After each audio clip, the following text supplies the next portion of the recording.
Seigneur, merci pour ta présence. Si tu es maudit, il y a des signes qui justifient que tu es maudit. Même si tu es né à l'étranger, ton nom de famille l'indique. Tu es Samo, tu es né à l'étranger. Quand quelqu'un attend ton nom de famille, la personne sait que tu es Mossi ou bien Samo. Le nom donne un signe. Le nom donne quelques indices qui justifient ton appartenance ethnique. Amen. Amen. Amen. Amen. Alléluia. Amen. Donc si tel est le cas, Jean 17 nous dit que lorsque Jésus voulait quitter ses disciples, il a intercédé à la faveur de ses disciples. Et il a fait une prière. Et dans la prière, il a dit, nous sommes dans le monde, mais nous ne sommes pas du monde. Que notre royaume est céleste. C'est comme si je suis togolais, mais je vis au Burkina Faso.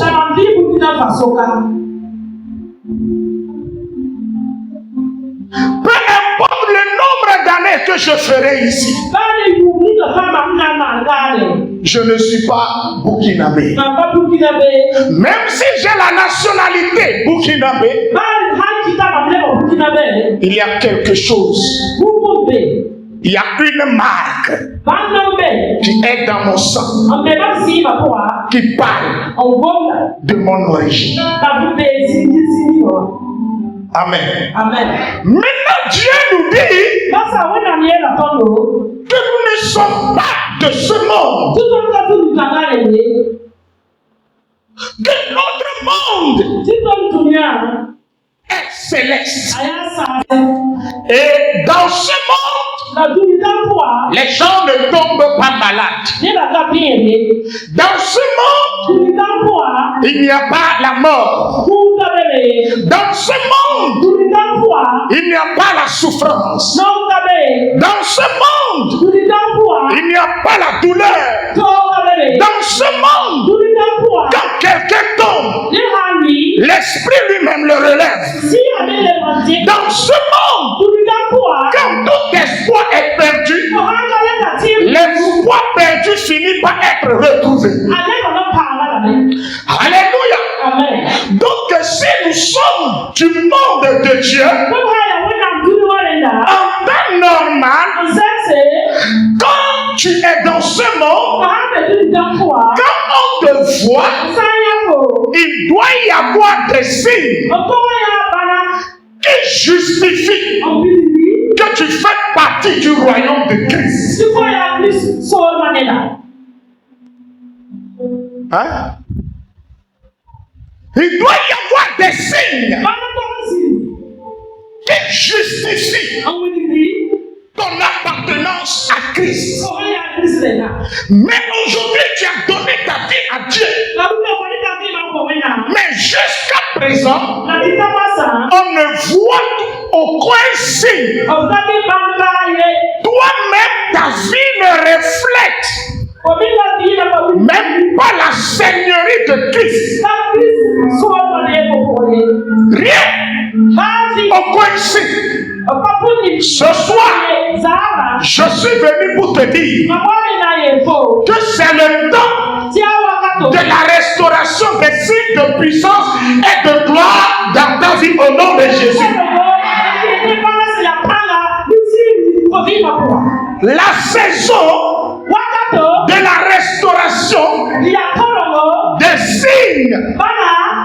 puissance, amen, et de gloire dans ta vie. Dis-moi bien amen. Je dis bien, donne-moi un bon amen. Nous allons lire Psaume 74, le verset 3 à 4. David est en train de prier. Et dans sa prière, il parle à Dieu. Mais écoutez ce que David dit à Dieu. Il dit, Dieu, porte tes pas vers ces lieux constamment dévastés.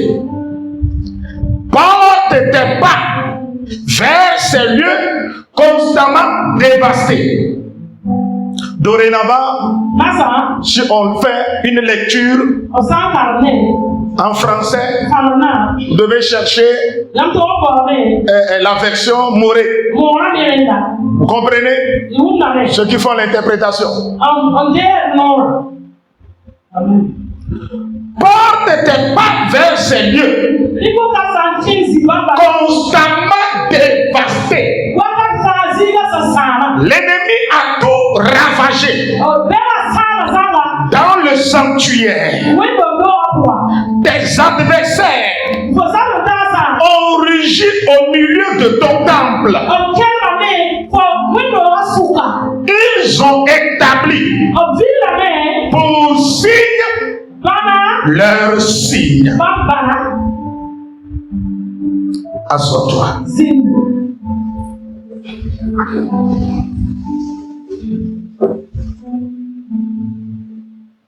À travers ce verset,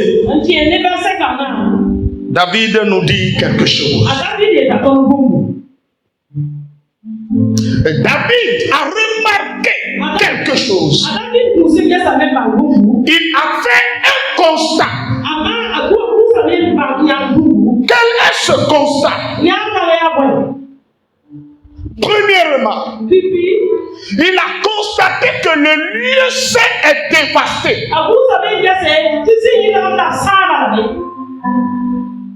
L'ennemi s'est introduit dans le temple, dans le lieu saint. L'ennemi du peuple, l'ennemi du progrès, l'ennemi de la gloire, l'ennemi de la paix s'est introduit dans le lieu saint, le lieu sacré. Et qu'est-ce qu'il a fait? Il a détruit le lieu saint.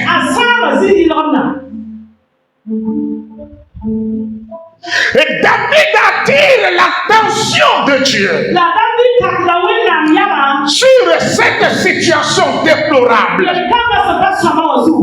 Le lieu saint, qui était autrefois marqué par la présence divine, le lieu saint, quand tu y rentres dans le temps jadis, il y a la colombe de nuit, il y a la gloire de Dieu. Et quand tu vois ces choses, quand tu vois la manifestation surnaturelle, toi-même tu es content que tu adores un Dieu. Mais à un moment donné, la main de Dieu s'est retirée. Il y a eu abandon total. Un abandon apparent. Alléluia. Amen. Oh, alléluia. Amen. Et l'ennemi est rentré dans le sanctuaire. Et il a tout détruit. Tout ce qui constitue des choses sacrées. Des objets sacrés. Il a inversé l'ordre des choses. Et qu'est-ce qu'il a fait? Secondo, l'ennemi a fait quoi? Il a établi des signes qui seront pour vous maintenant. Leurs signes à la place des miracles. Ça ne serait que l'humiliation, la malédiction, la douleur, Ils ont établi des signes pour leurs signes. L'ennemi a établi pour signe leurs signes. Si Dieu fait des miracles, si Dieu répond par des signes, le diable aussi fait tout pour copier Dieu, pour te tromper. Et il te donne une étiquette, il te donne une image pour te faire croire que c'est comme ça Dieu t'a créé, c'est comme ça tu es né. Il t'amène à croire que tu es né pour souffrir, tu es né pour être stérile, tu es né et tu es condamné à souffrir. Mais laisse-moi te dire ce soir, tout ce que l'ennemi a établi pour te tromper, au nom de Jésus, les mauvais signes seront effacés dans ta vie. Dis-moi bien Amen. J'ai dit les mauvais signes seront détruits dans ta vie. Dans le Nouveau Testament, il y avait un monsieur qui est aveugle depuis sa naissance. Depuis sa naissance. Et tout le monde pensait que c'est lui qui a commis le péché. Ou bien ce sont ses parents qui ont fait quelque chose.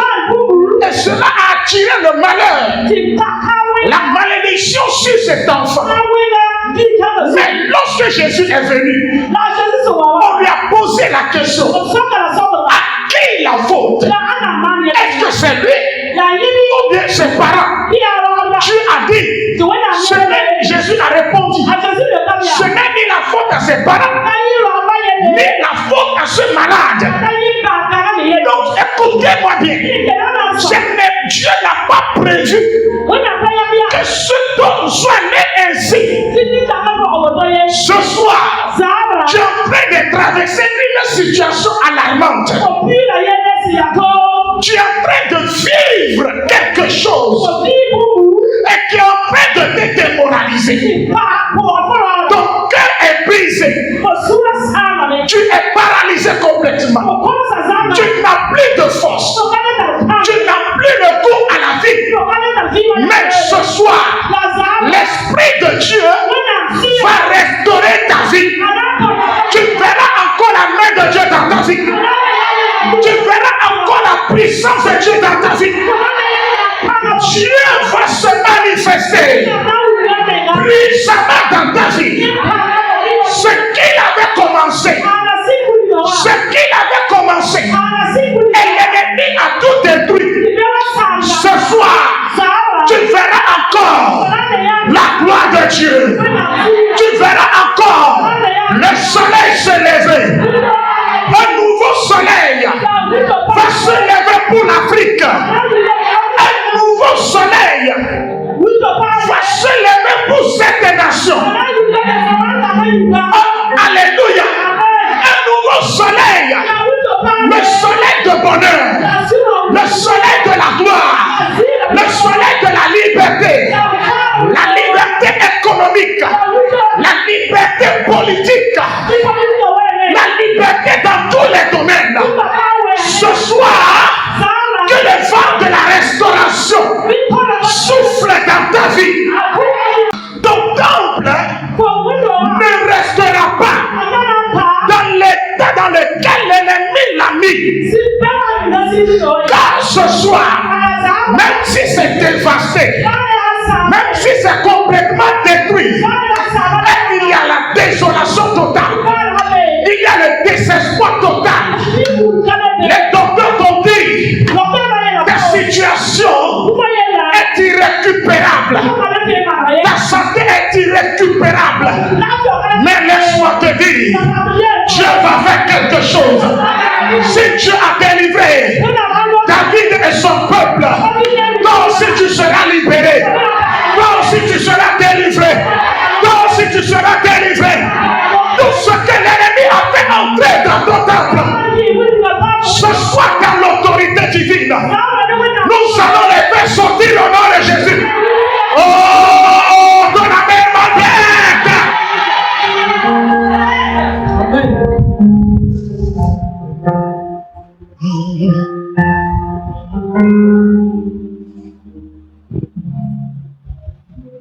Vous voyez? Analyse ta vie. Observe ta vie. Ça fait combien de temps? Quand les gens te regardent,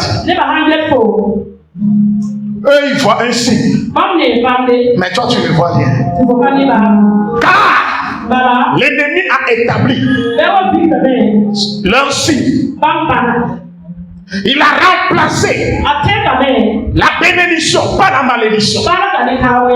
Il a remplacé la guérison par la maladie. Il a remplacé la douleur, la joie par la douleur. Et aujourd'hui, ta vie n'a pas de sens. Si les hommes de Dieu qui ont prié pour toi, si on doit voir les effets de leur prière dans ta vie, tu ne seras pas ici devant moi.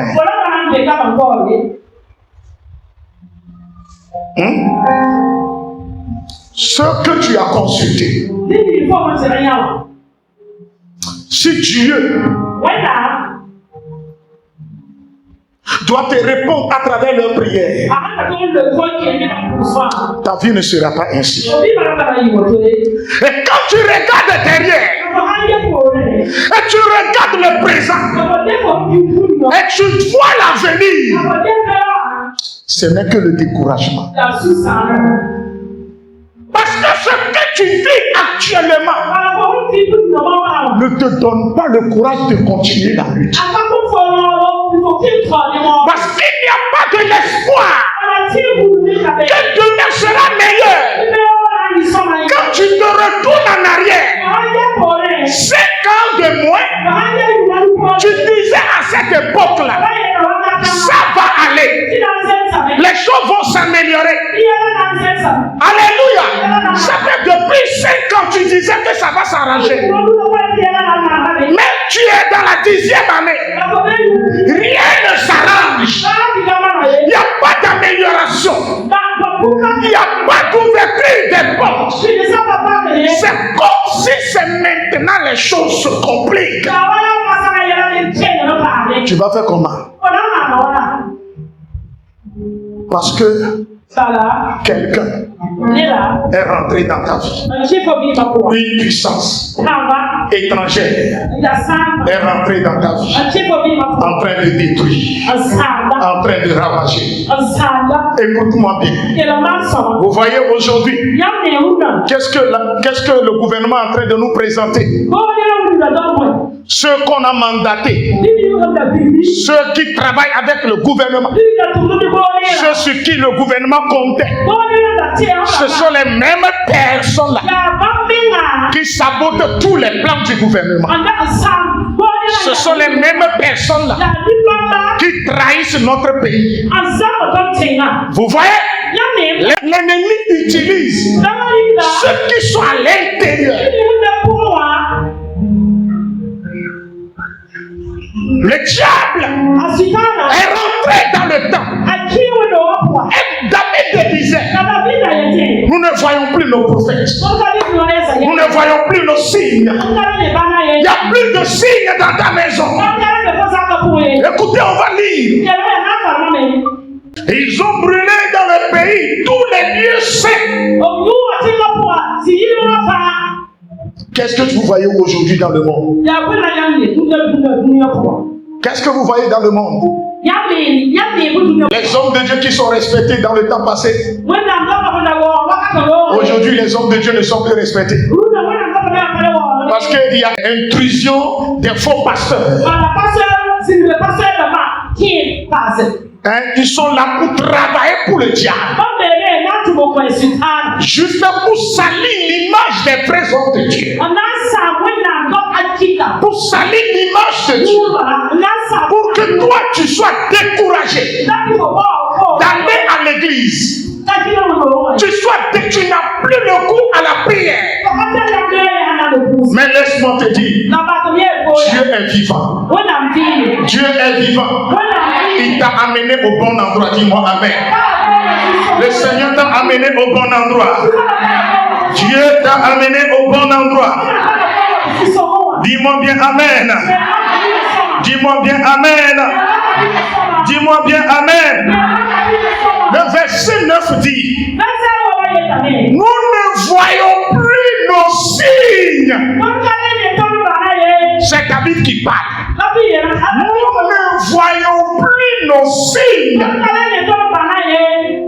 Psaume 74, verset 9. Nous ne voyons plus nos signes. Si tu es chrétien, tu es un adorateur, et à un moment de ta vie, tu ne vois plus des signes divins dans ta vie, va chercher Dieu. Quand l'ennemi est rentré dans ta vie, tu ne vois plus la manifestation de la puissance du Saint-Esprit. La manière dont Dieu t'utilisait, la manière dont Dieu te répondait. Mais il n'y a plus ces choses. La manière dont tu écoutais Dieu te parler. À un moment donné, tu es devenu aveugle. Tu appelles Dieu, Dieu est sourd. Tu l'appelles, il est silencieux. Laisse-moi te dire, quelque chose ne va pas. Tu dois te lever dans la prière. Tu dois chercher la face de Dieu. Frapper la porte. Frapper la porte. Et dire à Dieu, Seigneur, je ne vois pas mes signes. Les signes qui accompagnent les vrais adorateurs. Je ne vois pas la grâce et le bonheur. Car ce qui marche par l'esprit et la foi, le bonheur et la grâce les accompagnent. Ils ne sont pas à la recherche du bonheur. Ils ne vont pas à la recherche de la grâce. Mais leur positionnement en Christ amène Christ à envoyer le bonheur et la grâce dans leur vie. Seigneur, je ne vois pas mes signes. Je ne vois pas le bonheur. Rien, tout est bloqué. Écoute-moi bien. Écoute-moi bien. La Bible dit dans l'Ancien Testament, lorsque Dieu était présent dans la vie de Joseph, Joseph arrivait en Égypte. Et lorsqu'il a été vendu au Potiphar, Potiphar n'est pas chrétien. Potiphar est un occultiste. Potiphar est un magicien. Potiphar est un adorateur d'idoles. Mais lorsque Joseph est arrivé, il a regardé Joseph. Il a vu un signe sur Joseph qui est différent des autres signes. Le signe qui est sur la vie de Joseph révèle la présence d'un Dieu qui est au-dessus de tout Dieu. La présence d'un Dieu supérieur. La présence d'un Dieu tout puissant. Et Potiphar a dit, l'Éternel est avec ce jeune homme. Si je lui confie ma maison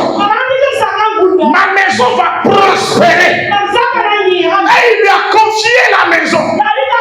Et la Bible dit, tout ce que Joseph touche prospère. Oh, alléluia. Ce sont des signes qui doivent t'accompagner. Tu parles en langue. L'Esprit est avec toi. Mais jusqu'à présent, ta vie est désertique. Tout ce que tu touches, même le bois sec te regarde. Il te rejette, il dit, hey, fous les gars. Là où les gens s'aiment, et ils récoltent abondamment. Toi, tu as fait seulement demi-carré. Demi-carré, dis, me fous les gars. Qui es-tu?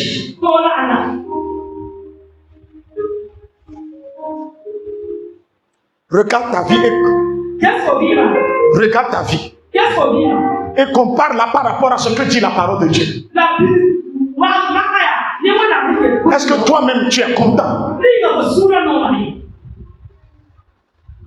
Dans la nuit profonde, dans la nuit profonde, Jésus a été arrêté. Pierre s'est caché dans l'obscurité. Une femme est arrivée. La femme l'a regardé et dit, je te connais. Ton visage là, tel que je vois ton visage, il y a un signe sur toi qui montre que tu es le disciple de cet homme. Pierre a juré. La femme est partie. Une autre femme est revenue. Elle a regardé Pierre. Elle dit, ceux qui suivent le Fils ont un signe sur eux. Ils ont une marque indélébile. Tu ne peux pas nier cela. Tu es son disciple. Pierre a juré, je ne connais pas Jésus. La dame est partie. Une autre femme est revenue encore. Ça fait 3 fois. La dame est venue voir le même signe. Mais jusqu'à présent, là, tu as Jésus. Mais personne ne t'a regardé et te dit directement que tu es chrétien.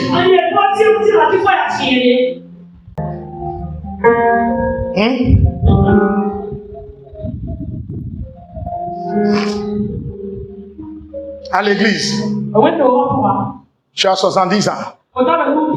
Tu t'es pas marié. On dit, le pasteur dit, il faut croire. 80 ans, tu n'es pas marié. On dit c'est la volonté de Dieu. À 70 ans, on dit il faut croire. À 80 ans, on dit c'est la volonté de Dieu. Qui est fou? Qui s'est trompé?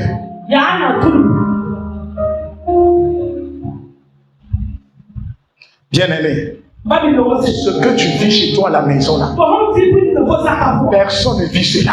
Ce que tu traverses, si tu es seul à la maison, personne ne le sait.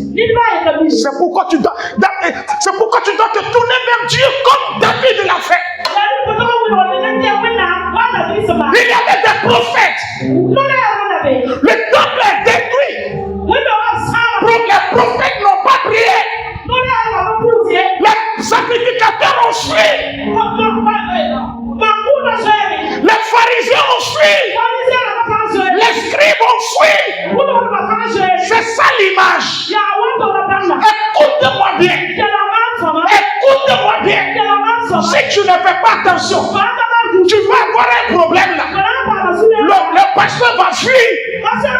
Les diacres vont fuir. L'assistant va te dire, moi aussi j'ai des problèmes. Bien-aimé dans le Seigneur, ce soir oublie le pasteur. Tourne-toi vers le Seigneur Jésus. Et dis à Jésus, ça suffit comme ça. Ça suffit comme ça. Let me see your hand. Laisse-moi voir ta main. Let me see your glory. Dans ma vie. Seigneur, pardon. Si tu ne fais pas vite, je vais mourir là. Seigneur, pardon. Agis dans ma vie. Et quelle stratégie David a utilisée? Voilà les secrets. Comment David a fait pour que Dieu puisse vite intervenir? Il dit, Dieu, tu as oublié. Ce n'est pas toi qui as séparé la mer Rouge, tu as séparé le Jourdain et ton peuple avait traversé. Où est la puissance qui avait traversé la mer Rouge? Ce n'est pas toi qui as écrasé la tête de crocodile. Où est cette puissance? Dieu, ce n'est pas toi qui as ressuscité les morts. Ce n'est pas toi qui as ressuscité ton fils d'entre les morts. Tu m'as dit, tu es le même hier, aujourd'hui et éternellement. Seigneur Dieu, Seigneur Dieu, Seigneur Dieu, je ne veux pas être un chrétien théorique. Je veux être un chrétien pratiquant. Je veux être un chrétien qui a expérimenté les choses surnaturelles. Seigneur Dieu, je ne connais pas David. Je ne connais pas David. Seigneur Dieu, je ne connais pas Joseph. Fais de moi Joseph. Joseph de mon époque. Fais de moi David. David pour ma nation. David pour ma société. Seigneur, je n'ai jamais connu Sarah. Fais de ma vie Sarah. Je n'ai jamais connu Esther. Mais j'avais appris dans la Bible qu'il y avait une femme qui a jeûné 3 jours et sa foi a délivré toute la nation. Jésus, fais de moi Esther. Fais de moi Esther. Je veux expérimenter cette puissance. Je veux que moi aussi, après ma mort, ma marche avec toi soit une histoire qu'on va raconter à ma descendance. Arrêtez. Nous les chrétiens là. Toi tu n'as jamais été en Israël. On parle des murs de Jéricho. Il y a un cantique qu'on chante, non? Les murs de Jéricho sont tombés. Les murs de Jéricho sont tombés. Depuis que je suis dans la main du Seigneur, les murs de Jéricho sont tombés. Est-ce que tu as une fois vu les murs de Jéricho? Et toi et moi, est-ce que tu as une fois vu ça?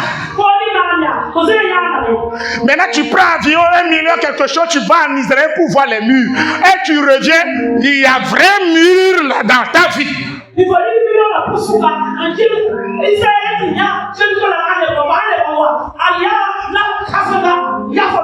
Si ta vie est restaurée là, tu as l'argent et tu n'as pas de problème là, pour nourrir ta curiosité là, c'est en ce moment que tu vas aller en Israël. Maintenant il y a des vrais murs dans ta vie qui ne sont pas encore renversés. Les murs de Jéricho sont tombés. Les murs de Jéricho. Peut-être ce soir tu vas chanter. Les murs de Jéricho sont tombés. Après, lorsque tu traverses la porte, tes propres murs te disent je ne suis pas tombé.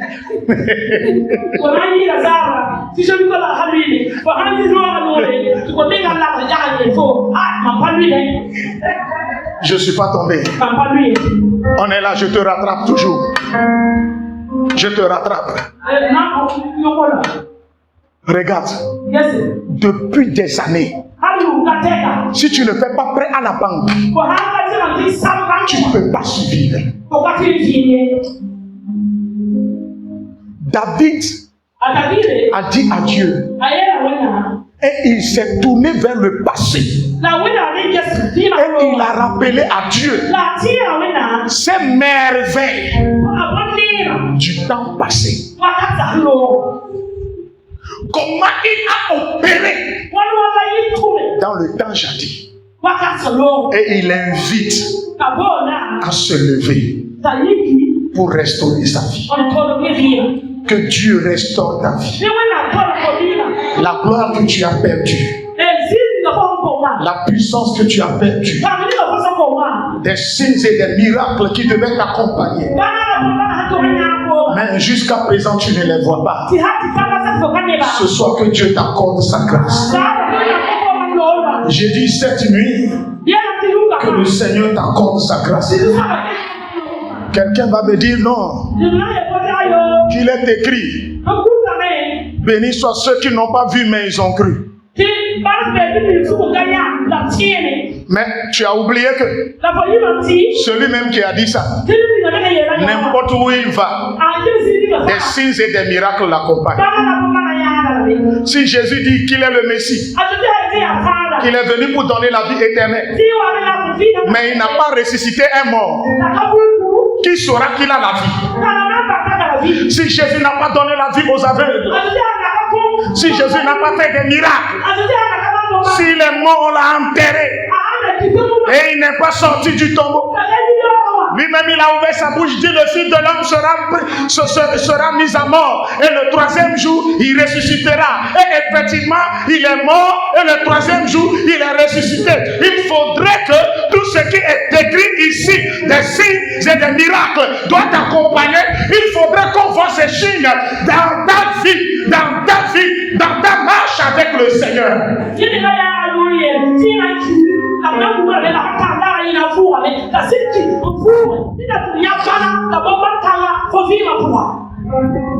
Cette nuit, on va prendre 15 minutes pour prier. Écoute-moi bien. Il ne faut pas changer de requête. Seigneur, restaure ma vie. Pour que les signes que toi-même tu as prévus, tu m'as dit, des signes et des miracles m'accompagneront. C'est toi qui l'as dit. Jésus, j'ai abandonné l'idolâtrie. J'ai abandonné la fornication. J'ai abandonné la belle vie. J'ai abandonné la vie de débauche. Et je me suis sacrifié. Jésus, je veux voir le prix de ce sacrifice dans ma vie.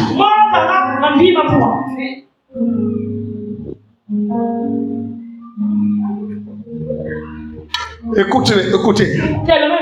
Si tu as duré dans une entreprise et à un moment donné, on n'augmente pas ton salaire, qu'est-ce qu'on fait? On fait une réclamation. Ou bien, il y a un terme qu'on utilise normalement, Joséphine, on fait quoi? Réclamation. Pour qu'on augmente ton salaire. N'est-ce pas? Et tu as le droit de réclamer. Écoutez-moi bien. Écoutez-moi bien. N'avons-nous pas le droit de se tourner vers Dieu et lui dire que ça suffit comme ça? N'avons-nous pas le droit? Tu as souffert du sexe de telle sorte que c'est un animiste, quelqu'un qui est féticheur là, qui vient te donner 100 000 francs pour que toi et tes enfants vous puissiez manger à la maison.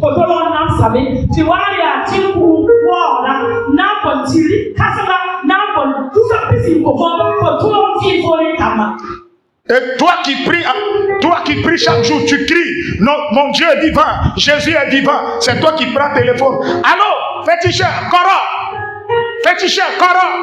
pardon, la paix, c'est 1000 francs seulement. Tu me fais le transfert à quand?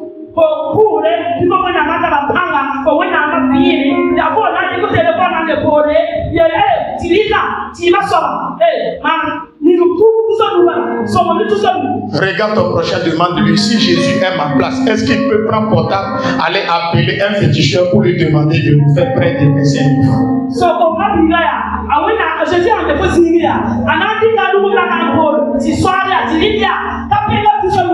Aujourd'hui là, les aladis fuient les chrétiens parce qu'ils savent que les chrétiens demandent beaucoup. Allah dit à la maison, le pasteur aussi vient. Allah dit, nous avons intérêt, mais nous avons besoin de l'argent pour la construction. Vous avez appris que Kanazoé a construit beaucoup d'églises. Si chaque jour, tu es dans la maison de Marabout pour prendre un sac de riz, où est la place de Jésus? Où est la place du Saint-Esprit? Quel est le signe qui t'accompagne? Est-ce que tu peux te tenir devant Allah dit, Jésus revient bientôt, hein? Après avoir pris un sac de riz, Maman Sylvie, hein? Il vient de te donner un sac de riz, après tu dis, reviens bientôt, répands-toi. Est-ce qu'il peut te...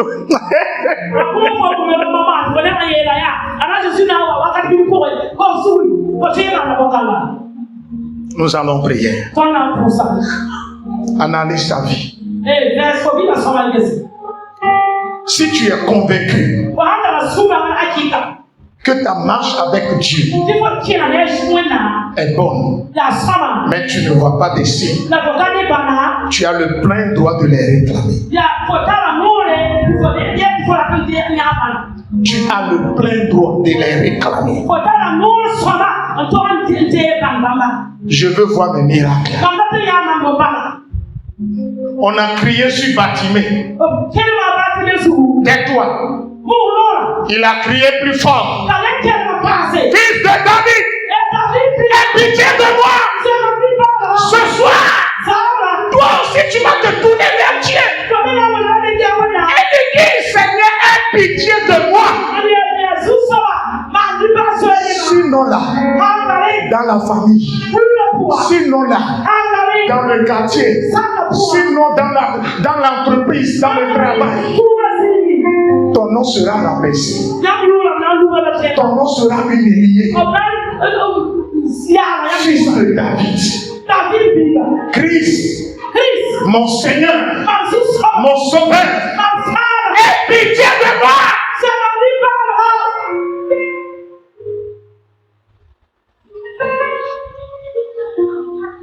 Tu m'as pas dit que je vais souffrir 40 ans.